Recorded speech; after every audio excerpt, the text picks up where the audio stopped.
நாங்களும் டெய்லி 7 மணி ஆச்சுன்னா வீடியோ போடுறோம். பட் நீங்களும் வீடியோ பார்க்குற மாதிரி தெரியுது, ஆனால் எங்களுக்கு ஒரு லைக்கோ ஃபாலோவரோ ஏறின மாதிரி தெரியல. நீங்கள் ஏன் டெய்லி 7 மணிக்கு எங்களோட வீடியோவை பார்க்கணும் அப்படிங்கிறத நான் சொல்றதுக்கு முன்னாடி திருவள்ளுவரே சொல்லிட்டாரு. என்னன்னு கேளுங்க.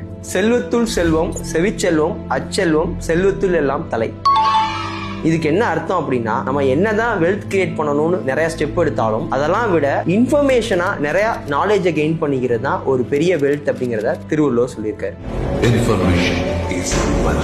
நம்ம இதில் முக்கால்வாசி பேர் எப்படியாவது சம்பாரிச்சு ஒரு நல்ல வெல்த் கிரியேட் பண்ணிடணும், ஒரு ஃபியூச்சரை செக்யூர் பண்ணணும்னு சொல்லிட்டு தான் ஸ்டாக் மார்க்கெட்டுக்குள்ள என்ட்ரு ஆகுறாங்க. அப்படி என்ட்ரு ஆகுறவங்க நிறைய பேர் பண்ற தப்பு என்னன்னா, அதை பத்தின இன்ஃபர்மேஷனோ நாலேஜோ எடுத்துக்காம பிளைண்டா மார்க்கெட்ல என்ட்ரு ஆகி அதுல நிறைய லாஸ் பண்ணி நிறைய விஷயத்த கத்துக்கிறாங்க. அப்படியெல்லாம் நீங்க லாஸ் பண்ணி தான் ஒரு நாலேஜை கெயின் பண்ணுவான்னு கேட்டா இல்ல. டெய்லி 7 மணிக்கு மார்க்கெட்டை பத்தின இன்ஃபர்மேஷனை நாங்கள் ஃப்ரீயாவே யூடியூப்லயும் இன்ஸ்டாகிராம்லயும் அப்லோட் பண்றோம். அந்த இன்ஃபர்மேஷனை கேட்டு நீங்க அதை ப்ராக்டிக்கலா அப்ளை பண்ணி ஃபர்தரா எடுத்துட்டு போனீங்கன்னா அது உங்களோட ட்ரேடிங் ஜர்னிக்கு யூஸ்ஃபுல்லா இருக்கும். நீங்க அந்த வீடியோஸ் லைக் பண்ணி ஃபாலோ பண்ணீங்கன்னா எங்க டீமுக்கும் மோட்டிவேஷனா இருக்கும்.